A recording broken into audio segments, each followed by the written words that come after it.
Hello, ladies and gentlemen. Today I want to talk about Ember, talk about her buffs, the things I would personally do to her. It's not gonna be like a full-on rework because a lot of stuff that's coming in her buffs I already like had thought about previously, which is just kind of funny that we got confirmation on the buffs where I can make my video talking about Ember needing a buff. Sad, but and I also want to briefly mention the new skin. It looks great. So yeah, without further ado, let's go ahead and get the video. So this is Ember. We're gonna go over her abilities real quick, starting off with her passive. Her passive being every enemy on fire, she gets a 5% strength bonus. This is only within 50 meters, which is essentially affinity range, so that's all that really is, to be honest. The 50 meters thing could disappear, no one would even notice, because chances are you're not having enemies on fire within 50 meters away from you. So, Fireball is essentially an ability that throws out a ball of fire, and that's it. They're changing it so it doesn't have a charge timer, which is good because charging abilities to make their max effect has always been a stupid feature. Any ability that's like that is probably a bad ability. They are keeping the combo on it, which is kind of goofy. I feel like it's not inherently a bad thing. It's just I don't see people using this as like their main form of damage for her abilities. So I don't really see the point of the combo, to be honest. I'd rather she just get a bunch of damage out of this off rip. But hey, it is what it is. They're also increasing the radius, so that way it'll be bigger, which is nice. But personally, what I would like to see this ability get is maybe it turns like an area denial where you throw down like a pool of magma and that's it. That's how I would like to see it. But we got changes, and these are some decent changes. Her second ability, Immolation, basically it is DR. That's all you really need to know. And they're reducing the drain per second down to 4 a second, which is nice. Because one of the big issues with this character is that just having to deal with her constant energy drain is pretty wild. So having it lowered by an extreme amount is very good. However, I would like to see it get a buff where the at max rank, it just starts at 50% damage reduction. This way you don't have to like build too much strength into her to get her to working. Because yeah, it is pretty easy to get her from that 50% to the 90% cap, but you're usually using molt augmented for something like that because there's no point in wasting a normal like intensify slot to get this to work. But other than that, I would say is maybe give it a small speed boost, and that would be it. It's not mandatory; it'd just be a nice feature because most other self buffs that characters get, they usually get like more than like one to the feature. Other than this, it's just pretty much just flat out DR, and that's it, which is fine. There's nothing inherently wrong with that. I mean, it's a pretty good ability on its own. It's just could do a little bit more. That's all. And her third ability, Fire Blast, basically she sends out a heat wave that knocks enemies over. It like staggers them. It consumes part of her heat gauge that she gets from having Immolation active. It can armor strip, which is the main feature of this.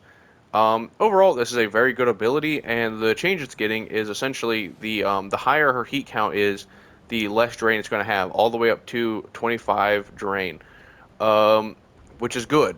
One of the big issues with this ability is that if you don't want to deal with the drain of Immolation, you use this to basically counteract it. The problem is, Fire Blast costs more than it does to just turn off Immolation and then restart the process. So you never have Immolation just running at all times, and when you have like max heat stacks on Immolation, essentially you just turn it off because Fire Blast is not going to be energy efficient to have to deal with it. So this should hopefully help with that, and that's a good change. Um, Overall, this ability has two augments that come with it that are really good. We'll go over those when we get the augments. And finally, her fourth ability, Inferno. Essentially, she throws out some meteors that come crashing down. It does a decent chunk of damage, and it has like a ring of fire effect on enemies or hit by it, and they can spread that ring of fire, and that'll basically make them take more burn damage or heat damage. Overall, it's a really good ability. I'd argue this is even a perfect ability, especially with the augment with it. It's amazing. But that's pretty much all you need to know. One. So now I want to briefly talk about her augments, starting off with her Fireball augment. Basically, you hold cast this and it applies heat to her weapons, which this ability currently is kind of goofy considering the ability already has a charge timer to get the max effect out of it. So it's like, what are we doing here? Um, this is kind of one of them throwaway mods. People say they might use this because they don't want to mod for heat or whatever on their weapons, which I think is a lazy thing to do personally. But hey, it's here. Our second augment, Immolated Radiance. is Immolation mod. Basically, enemies within affinity range get 50% of her DR that she'll have. This is kind of whatever, because if you really want players to use this, then you should just build it into the ability. I'm not wasting a mod slot to help my teammates out. Like, that's just goofy. Onto her third ability's augments, which she has two, starting off with Healing Flames. Fire Blast, when it comes into contact with enemies, it'll heal her. This will be getting a buff where any enemy that she is healed by and she already has the cap or max amount of health, this will give her Overguard, which is actually a really strong change, and you'll probably see everybody running this. This is a crazy good upgrade, but I digress. Her second augment for Fire Blast, Purifying Flames, and essentially allies, when they are standing in the way of the heat wave, it'll grant them status immunity. This is also getting a buff where it'll also give Ember status immunity. Personally, I feel either both of these augments should be rolled into one, or they should just be built into the ability already. Um, that's how I feel. Feel free to disagree. And finally, on to her last ability, Augment Exothermic. So, while enemies are under the effect of her four, meaning the ring of fire that enemies will be under, they have a 15% chance to drop energy orbs. This is a mandatory mod to have to keep her going. And without further ado, I'm going to go ahead and get into my build. So this is the build. We have Dreamer's Bond here. This is a throwaway. You can put whatever you want here. I just don't have anything currently. Brief Respite would be really good because it help allow her to shield gate. And if you run that with Healing Flames, when that gets its buff, that'll give you 2 gates instead of just the one. So that's going to be cool.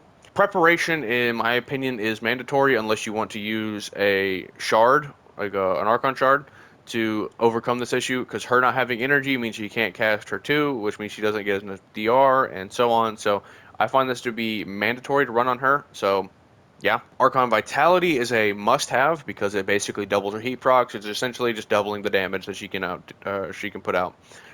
So yeah, you want this on her at all times. We are using Precision Intensify to boost her 4, so her 4 now is doing most of her damage, which we want because her 4 is going to have the highest heat damage mark, which with heat and hair, it means we want to do as much heat damage as possible before we start coating more enemies with heat stacks.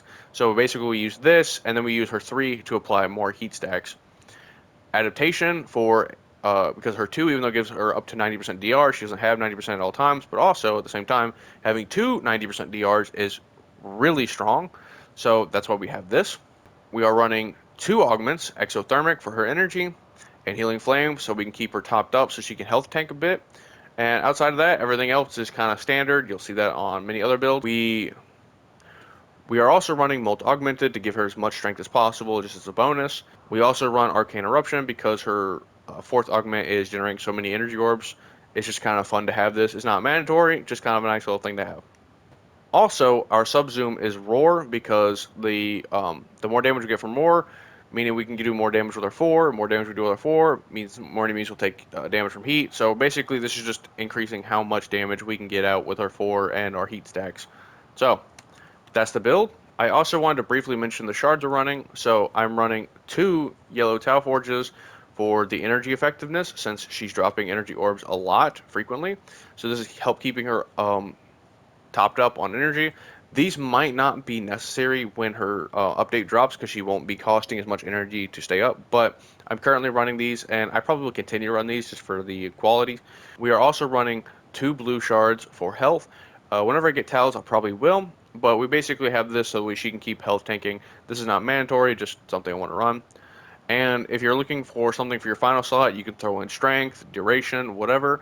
If you really need to. Also, you can run starting energy. That's also going to be really good for her. I'd also like to briefly mention some other ideas that I have about Immolation and Fire Blast. So one of my ideas would be for Immolation, while the heat bar, or while Immolation is active and you're building heat, Fire Blast costs no energy. 0. And I would say when you use Fire Blast, it uses 10% of the heat bar. That way, that's how you consume it. And so if you don't have 10% to use, then you can't spam it. So obviously you can use it all in one go if you want to, but if you don't have that 10%, then you can't cast it. I think that would be fair. I would also like to see a timer, say a guaranteed 5 seconds of pause on the ability.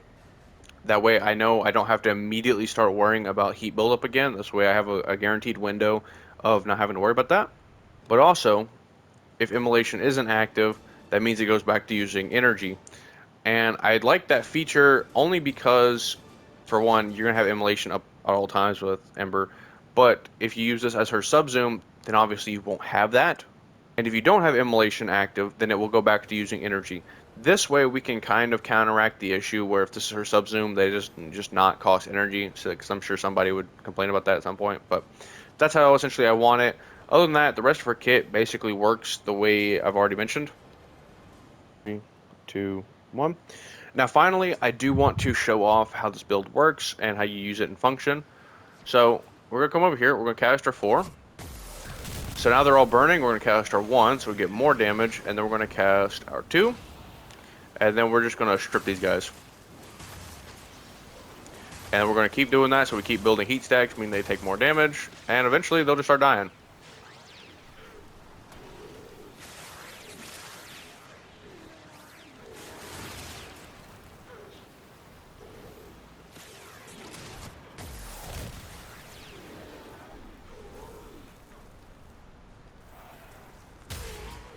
But yeah, that's pretty much how the build works, and you just run around, you picking up your energy orbs, you know, doing all your stuffs, and yeah. You're not using her to essentially kill enemies with her 4 that often because she just doesn't have the damage necessary until you start getting like more stacks and augmented. And also your roar starts like, you know, getting ramped up. But overall, that's pretty much how you are gonna play her. You're gonna kill and then whatever. Whenever her 2 is maxed out like this, we're gonna start losing energy pretty fast. You start to see it starts to ramp up and it gets a bit untainable. So you can use your 3 to cancel that out, or you just turn it off and then turn it back on. Whatever you feel. Whenever her rework comes out, you can keep that up and then just cast your 3 and then tell eventually it can't do anything. Now we obviously have to talk about the Ember Heirloom skin. It looks good. If you haven't seen it, here's some pictures.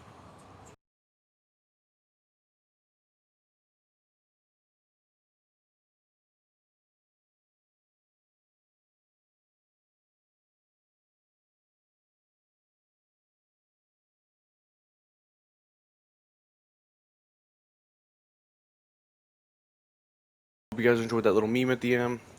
That's going to pretty much do it for the rest of this video. Tell me what you guys think. Do you think Ember needs any more buffs, or should we just wait and see how it comes out? That'd probably be the most logical thing to do. But yeah, have a good day.